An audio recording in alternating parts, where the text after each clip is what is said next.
There are moments in life that don't announce themselves with noise. They don't arrive wrapped in certainty or marked by dramatic turning points. They appear quietly, almost invisibly, and by the time you recognize them, they've already changed the way you think.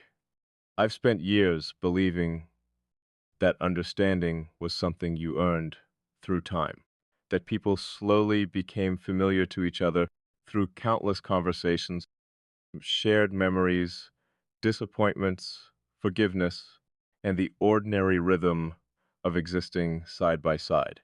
I believed closeness was built like a house, one careful piece at a time. Now I'm not as certain, not because I've stopped believing in time, but because I've learned that sometimes a single presence can make you question everything you thought you understood about it. I don't mean attraction. I don't mean admiration. I don't even mean trust. Those are names people give to experiences after they've already happened. I'm talking about something quieter, something that doesn't ask to be named. It simply changes the way your own mind sounds when you're alone. For most of my life, I've relied on structure. Every thought had a place. Every emotion had a reason. Every reaction could be traced back to something I understood. If something felt unfamiliar, I analyzed it. If something threatened my balance, I stepped away from it. If someone became difficult to read, I accepted that not every mystery needed solving. It was a peaceful way to exist. Predictable, ordered, safe. People often mistake silence for emptiness. It isn't. Silence is where I organize myself. It's where unfinished thoughts become clear. It's where questions settle long enough to reveal whether they're worth asking. When I disappear into quiet, I'm not escaping the world, I'm rebuilding my own. That's why I've always been careful about who enters it, not because I fear people, because I value clarity. The louder someone insists on being understood, the harder it becomes to hear what they're actually saying. Most conversations never move beyond performance. People present polished versions of themselves. They predict reactions. They adjust their personalities. They unconsciously negotiate acceptance. There's nothing wrong with that. It's human. But it also means very few interactions ever reach the place where someone is simply present, without performance, without strategy, without trying to become memorable. I've met countless people, some fascinating, some kind, some unforgettable, for reasons I still can't explain, yet almost every interaction followed the same invisible pattern. Eventually, I understood where they were coming from.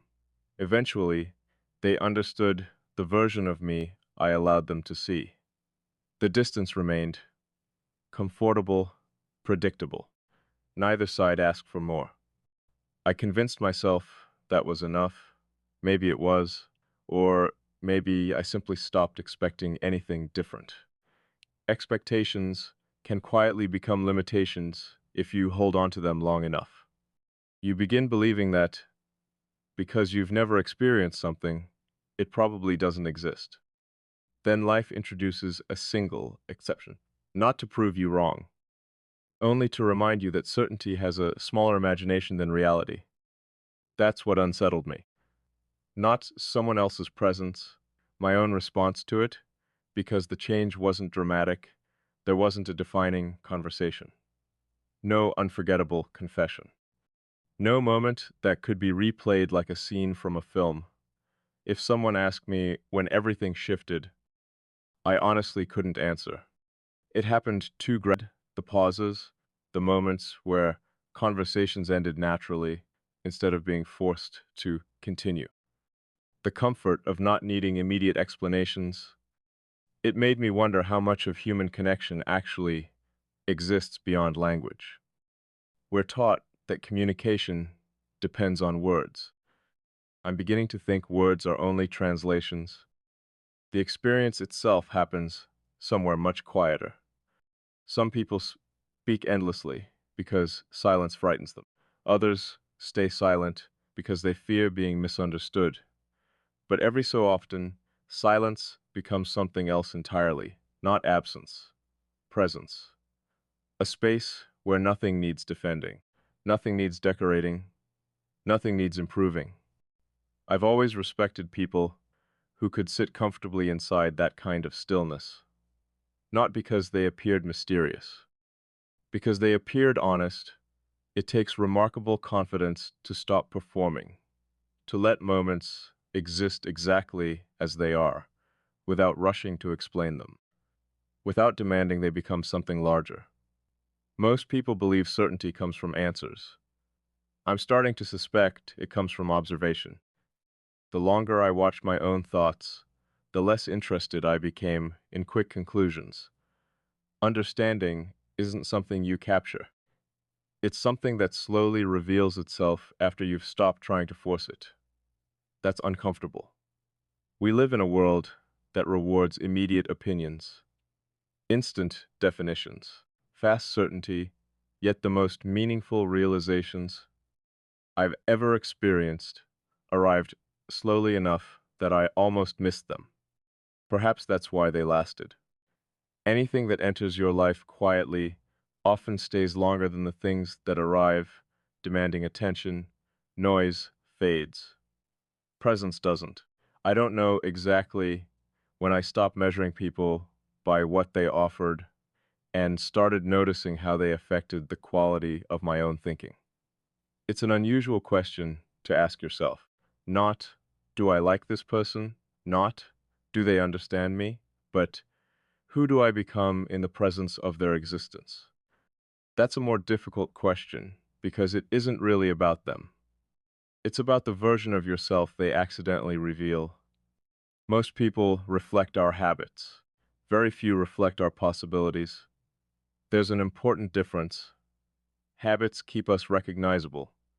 Possibilities remind us we're unfinished. For years, I believed I knew myself completely. Every strength, every limitation, every hidden corner I preferred not to examine too closely. Self-knowledge became another form of certainty, comfortable, relayable, almost permanent. Then I began noticing tiny inconsistencies, not flaws, openings, places where certainty suddenly became curiosity, places where old conclusions no longer felt complete. At first, I resisted that feeling, not because change frightened me, because unnecessary change wastes energy. I've never admired transformation for its own sake. Growth without direction is just movement. I needed a reason before allowing anything to reshape the architecture of my inner world.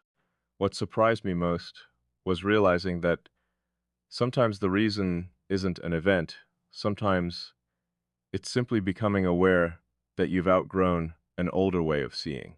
And once that awareness appears, pretending not to see, it becomes far more exhausting than accepting it. That's where I find myself now, not standing at the edge of certainty, not rushing toward answers, simply recognizing that something inside me has begun asking different questions than it used to. Questions I can't ignore, questions that don't demand immediate responses. Only honesty.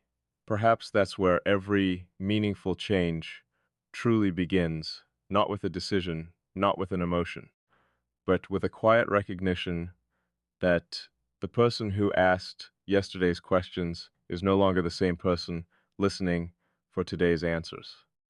The strange thing about real change is that it almost never announces itself while it's happening. You expect transformation to feel dramatic. You expect it to arrive with unmistakable signs, with moments so obvious that you can point to them years later and say, that was where everything became different. Life rarely works that way. Most of the shifts that redefine us happen quietly enough that we continue living as if nothing has changed at all. Only later do we notice that our thoughts no longer return to the places they once called home. I've been paying attention to that more than I used to. Not to the world, to myself. There was a time when I believed self-awareness meant having answers, knowing why I reacted the way I did, understanding every emotion before it became visible, predicting my own decisions long before I made them. It felt like control. Now I realize it was something else. It was familiarity. There's a difference. Control suggests mastery. Familiarity simply means you've lived with the same version of yourself for so long that nothing surprises you anymore. Maybe that's why genuine change feels so unsettling. It introduces you to parts of yourself that have always existed, but never had a reason to step forward. You don't become someone new. You discover someone who was waiting beneath everything you already knew. That realization has stayed with me. It lingers in ordinary moments, while walking through crowded streets, while staring out of a window without realizing how much time has passed, while listening to conversations that somehow feel louder than they need to be. The world hasn't become noisier. I've simply become more aware of what silence teaches. Silence isn't the absence of sound, it's the absence of distraction. And without distraction, you begin hearing thoughts that have been waiting patiently for your attention. Some of them are uncomfortable, others are unexpectedly honest. I've learned not to interrupt them anymore. There was a period in my life when every uncertain feeling had to be solved immediately. Every unanswered question felt incomplete. Every loose thread demanded resolution. I mistook closure for peace.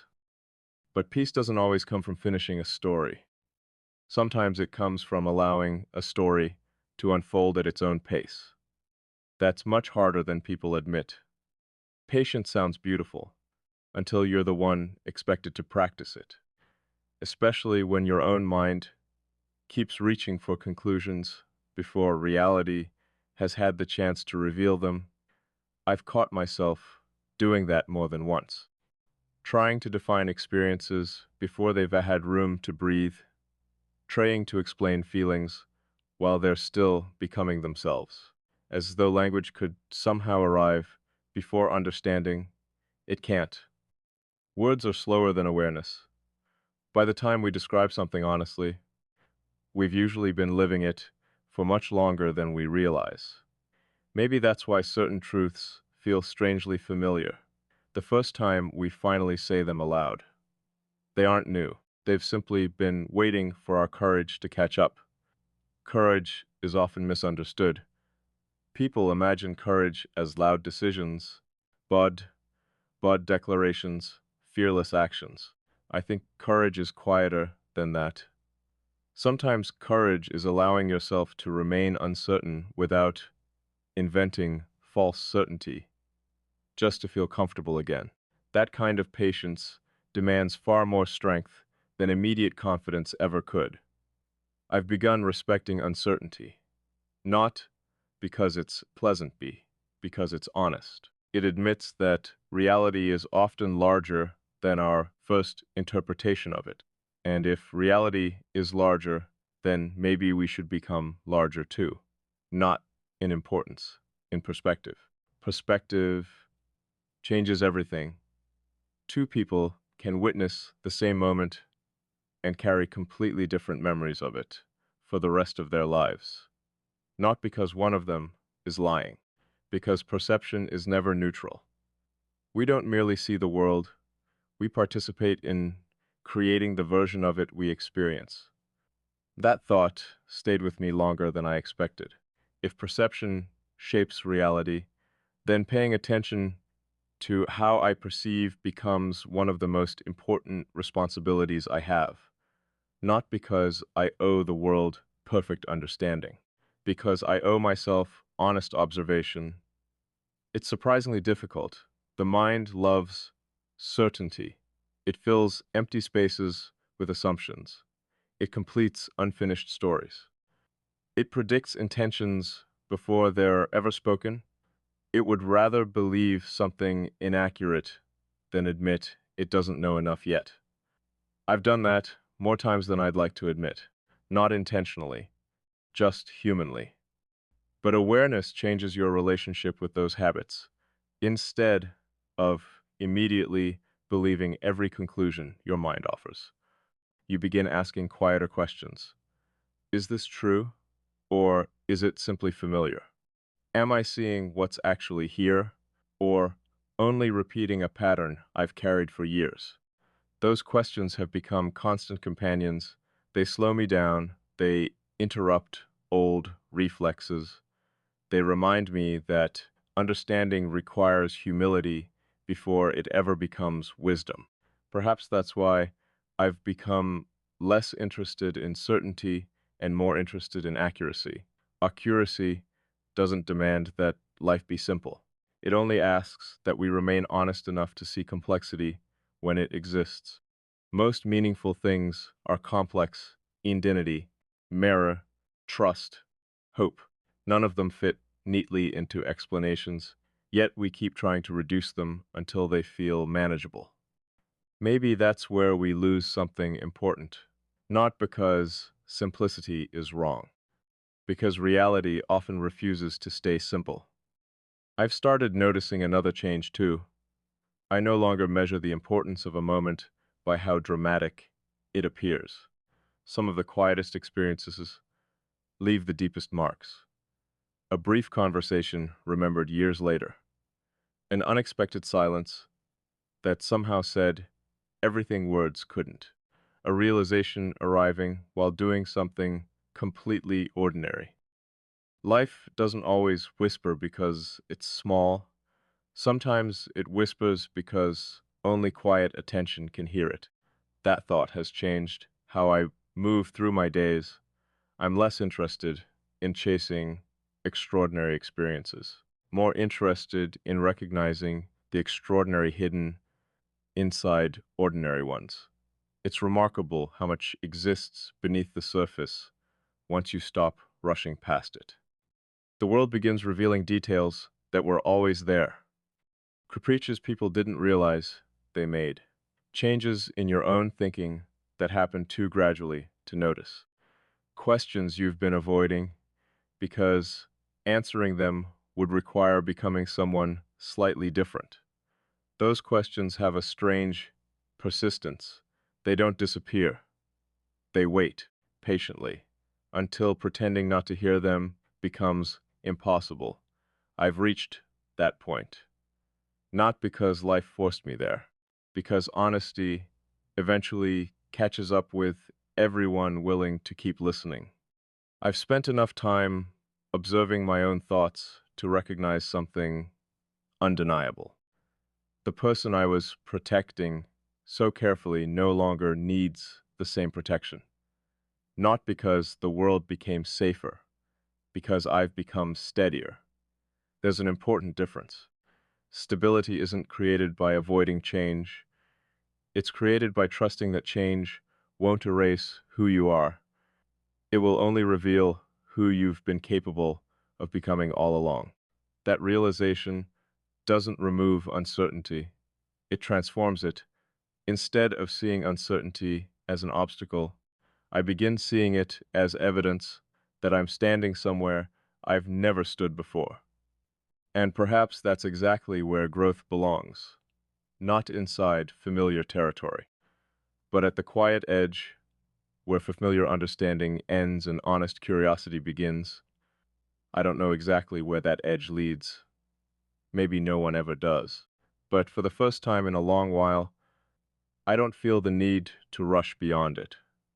I'm content to remain here for a while, watching, listening, allowing each realization to arrive in its own time, because some truths aren't meant to be discovered through force. They're meant to be recognized the moment we're finally capable of carrying them. And I have a feeling I'm closer to that moment than I've ever been before. There's something unusual about the way the mind protects itself. It doesn't always build walls. Sometimes it builds routines, predictable ways of thinking, predictable ways of responding, the same interpretations repeated often enough that they begin to feel like reality itself. For a long time, I mistook consistency for truth. If I reacted the same way often enough, I assumed that was simply who I was. If the same conclusions kept appearing, I believed they had to be correct. I never questioned the framework itself, only the details inside it. Looking back now, I think that's how most of us live. We edit the story without ever questioning the narrator. We refine our explanations while leaving the lens untouched, and eventually we become so familiar with our own perspective that we forget it's only one way of seeing. That realization has been quietly reshaping me, not because it gave me answers, because it gave me permission to ask better questions, questions that don't rush towards certainty, questions that are willing to remain open long enough for something more honest to emerge. I've noticed how easily the mind creates permanence out of temporary experiences.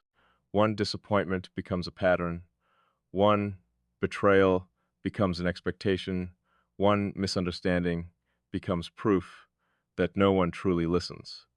It's understandable. The brain isn't trying to deceive us, it's trying to protect us. Parts make the world easier to navigate, but they can also become invisible prisons. You stop meeting reality as it is, you begin meeting your expectations instead, and expectations are remarkably persuasive. They convince you that you've already seen enough, that you've already learned the lesson, that nothing fundamentally new is waiting for you. I believed that for longer than I'd like to admit, not because I lacked hope, because certainty can become comfortable even when it quietly limits you. There's an odd safety in believing you've already figured life out. It removes the responsibility of remaining curious. Curiosity is demanding. It asks you to admit that you might be wrong. It asks you to revisit conclusions you once defended with complete confidence. It asks you to become a beginner again. That isn't easy, especially after you've spent years building an identity around being composed, observant, and deliberate. No one enjoys discovering that certainty sometimes disguises itself as wisdom. But I've started recognizing the difference. Wisdom leaves room. Certainty closes it. Wisdom listens longer than necessary. Certainty interrupts. Wisdom observes before speaking. Certainty prepares its answer before the question is finished. I wonder how many moments I've missed simply because I believed I already understood what I was looking at. Probably more than I'll ever know. There's humility in admitting that, not the kind that makes you think less of yourself, the kind that reminds you there's still more to discover. I've begun appreciating that feeling. Not knowing used to make me uncomfortable. Now it feels strangely alive, like standing before an ocean whose horizon refuses to reveal where it ends. You don't become frustrated that you can't see forever. You simply accept that some distances are larger than your current perspective. Perhaps understanding works the same way. It isn't something you conquer. It's something you slowly grow into, one honest observation at a time. The older I become, the less impressed I am by people who always seem certain, not because certainty is wrong, because life has taught me that the deepest minds rarely rush toward conclusions. They stay with complexity, they allow contradictions to exist long enough for a larger truth to emerge. That kind of patience is uncommon. Everything around us encourages immediacy, instant opinions, instant reactions, instant confidence. We've become uncomfortable with pauses. as though silence somehow weakens what we have to say. Yet, nearly every meaningful realization I've ever had arrived during moments when I wasn't trying to reach one. While washing dishes, walking without a destination, watching rain collect against a window, looking at nothing in particular, the mind has its own rhythm. It reveals things only after we've stopped chasing them. There's something beautiful about that. It reminds me that not every important discovery belongs to effort. Some belong to attention. Attention is different. Effort pushes. Attention receives. Effort insists. Attention notices. Effort wants results. Attention allows reality to introduce itself before deciding what it means. I've spent most of my life valuing effort, discipline, consistency, control. Those qualities still matter. But I've realized they become incomplete without attention. You can work tirelessly toward the wrong understanding if you never pause long enough to question your direction. That's a difficult lesson. Not because it's complicated, because it asks us to loosen our grip on the identities we've worked so hard to build. Identity can quietly become another habit. You repeat a story about yourself long enough that you stop noticing you're the one continuing to tell it. I've always been like this. I don't change. This is just who I am. Those sentences sound stable. Sometimes they're only familiar. I've stopped trusting familiarity quite as much. Not because familiarity lacks value, because growth often begins where familiarity ends. It's strange how subtle these shifts can be. No dramatic awakening, no life-changing speech. Just countless tiny moments where your relationship with yourself becomes slightly more honest than it was yesterday. One day, you will realize you no longer need to defend certain versions of yourself. Not because they were false, because they were incomplete. Completion isn't perfection, it's integration, allowing every part of yourself to exist without forcing them into constant agreement. Strength and tenderness, confidence and uncertainty, Lotseki and intuition, stillness and movement. Perhaps maturity isn't choosing one over the other. Perhaps it's learning when each belongs. That thought has stayed with me lately. I don't feel divided anymore. I feel unfinished. Oddly enough, that's a comforting realization. Being unfinished means possibility still exists. It means tomorrow isn't required to resemble yesterday. It means there's room for perspectives I haven't encountered yet. Room for conversations that challenge me, for silence that teaches me, for experiences that reveal dimensions of myself I've never had reason to explore. I used to think becoming yourself meant narrowing your identity until everything fit neatly together. Now, I think it's almost the opposite. Perhaps becoming yourself means becoming spacious enough to hold complexity without needing to eliminate it. That takes time. More importantly, it takes honesty. Honesty isn't simply telling the truth to other people. It's refusing to hide from the truth that's quietly forming inside you. Even when it asks you to release ideas you've carried for years. Even when it gently dismantles conclusions that once felt permanent, that kind of honesty doesn't arrive all at once. It unfolds, slowly, patently, like morning light finding every corner of a room without ever forcing the darkness to leave. And maybe that's what real understanding has always been. Not a sudden revelation, not a perfect answer. Just enough light to see one step more clearly than you could yesterday. For now, that's enough. Because every genuine step changes the landscape that follows. And somewhere beyond the edge of what I already know, maybe have the quiet feeling that another truth is already waiting, not demanding to be found, simply waiting until I'm ready to recognize it. Maybe this was never about finding certainty. Maybe that was the illusion I carried from the beginning.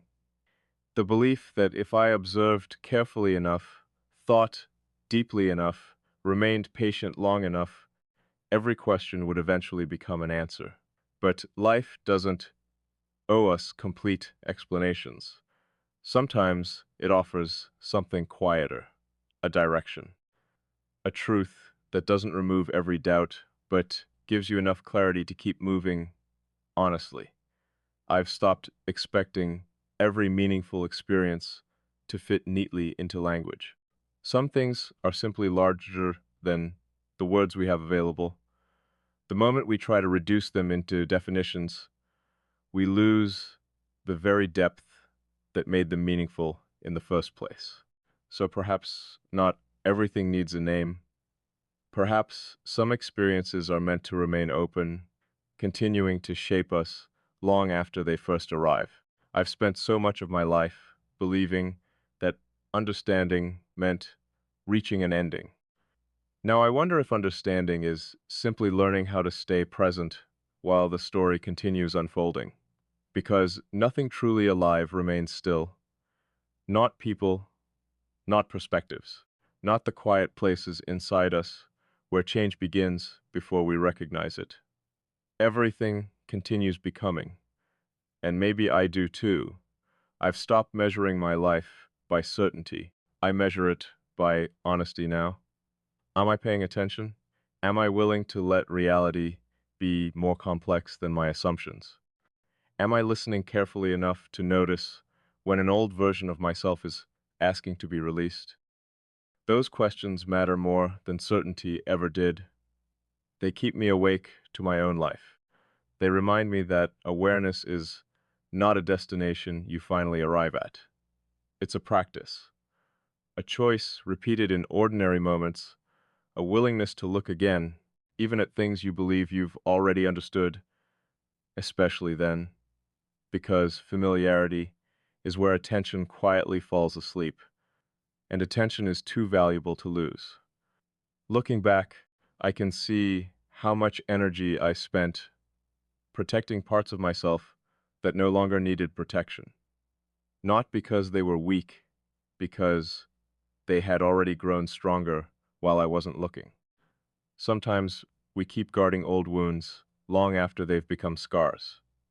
We continue defending ourselves against battles that ended years ago. Healing isn't forgetting what happened. It's realizing that your life no longer has to revolve around it. There's freedom in that realization, not dramatic freedom, not the kind that transforms everything overnight. The quieter kind, the kind that changes how you breathe, how you walk, how you respond when life refuses to follow your carefully prepared plans. You become less interested in controlling every outcome, more interested in meeting each moment honestly. That isn't surrender. It's trust. Not trust that everything will go your way. Trust that whatever comes, you'll meet it as the person you've become, not the person you used to be. I think that's one of the most overlooked forms of confidence. Not believing the future will always be kind. Believing you'll remain capable of facing it with integrity. Integrity has become more important to me than certainty. Because certainty changes, integrity stays. It reminds you to remain truthful when convenient answers become tempting. It reminds you to remain compassionate when judgment feels easier. It reminds you that your character is revealed far more by how you respond than by what happens to you. Perhaps that's what this entire journey has quietly been teaching me. Not how to understand life perfectly, but how to participate in it more honestly. To stop treating every unknown as a threat. To stop demanding immediate clarity from experiences still unfolding. To stop believing that uncertainty is the opposite of wisdom. Maybe uncertainty is where wisdom begins. I've realized something else too. The person I kept searching for wasn't somewhere outside me. It was the version of myself capable of seeing the world without the filters I'd spent years constructing. The version willing to admit that growth isn't becoming someone else. It's remembering the parts of yourself that certainty slowly taught you to ignore. Those parts never disappeared. They waited potently, quietly, trusting that one day you'd become still enough to hear them again. I think I've reached that stillness, not perfectly, not permanently, but enough to recognize its voice when it returns. And that's enough for now. Life doesn't ask us to know everything. It asks us to remain awake, to remain curious, to remain humble enough to let each experience reveal what it came to teach, instead of forcing it into lessons we already expected. There will always be more to understand, more to question, more to outgrow, that no longer feels overwhelming. It feels hopeful, because as long as there is more to discover, there is more life left to live with open eyes. So I won't rush toward conclusions anymore. I won't mistake speed for wisdom or certainty for truth. I'll continue paying attention. I'll continue listening beneath the noise. I'll continue allowing reality to surprise me, even when I think I've already understood it. Because every time I believed I had reached the end of my understanding, life quietly revealed another beginning. And maybe that's the real gift, not arriving, but remaining someone who is still willing to become. If there's one truth I want to carry forward, it's this. The deepest transformations rarely happen in the moments everyone else can see. They happen silently, one thought becoming slightly more honest than the one before it, one fear losing a little of its authority, one quiet realization replacing an old certainty, until one day you look back, not with regret, not with pride, but with gratitude. Gratitude for every question that refused to leave, for every uncertainty that kept your heart open, for every season that taught you to release who you thought you had to be. Because in the end, the greatest discovery isn't that the world changed. It's that you finally learned how to meet it without hiding from yourself. And perhaps that's what every journey has been leading toward all along, not perfection, not certainty, just the quiet courage to live truthfully. One honest moment, one clear breath, and one awakened step at a time.